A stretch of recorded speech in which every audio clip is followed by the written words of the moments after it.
7 Eyewitness News reporter Hannah Buehler on the story for us tonight. She's live now out in Cheektowaga at the Buffalo Airport. Hannah?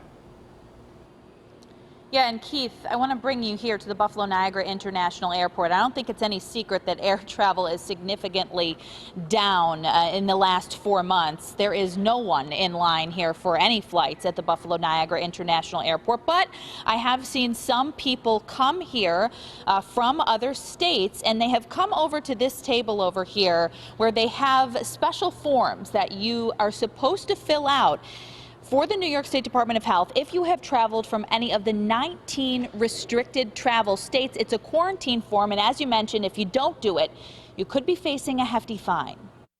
What we felt in March and April here in New York is what Western New York natives KAYLEEN CAHILL in Arizona and Robert WALSH in Florida are feeling right now in July. Quarantined at home, locked up, watching their state numbers spike.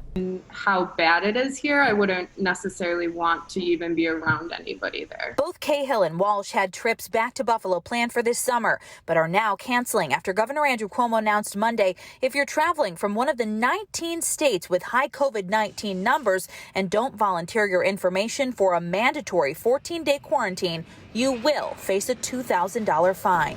You must give officials at the airport your form as to where you came from and where you're going before you leave the airport. You want to see your family, right? Like, I haven't seen them in months. Cuomo says if you fail to provide your information, you will receive a summons. Airlines will give out the forms. They're also available online. For CAHILL, it's just not going to happen. For me to stay with either my mom or my dad or one of my brothers, and maybe I do have it, maybe I'm not showing signs, maybe I've had it, right? Like, just the facts that I may be possibly exposing my parents just isn't in the cards for me at this point. I mean, I understand it. I totally understand it, but I'm definitely not a fan of it. Robert WALSH is in Tallahassee, Florida. He says there isn't enough time to quarantine on a vacation.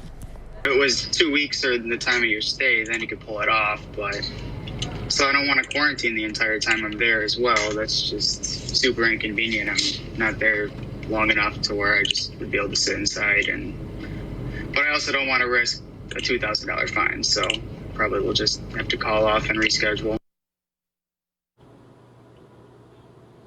So by signing this contact form, you are giving the Department of Health your information to be able to check up on you to make sure that you are doing a 14-day quarantine and that you are self-isolating from anyone if you have traveled from one of these 19 states.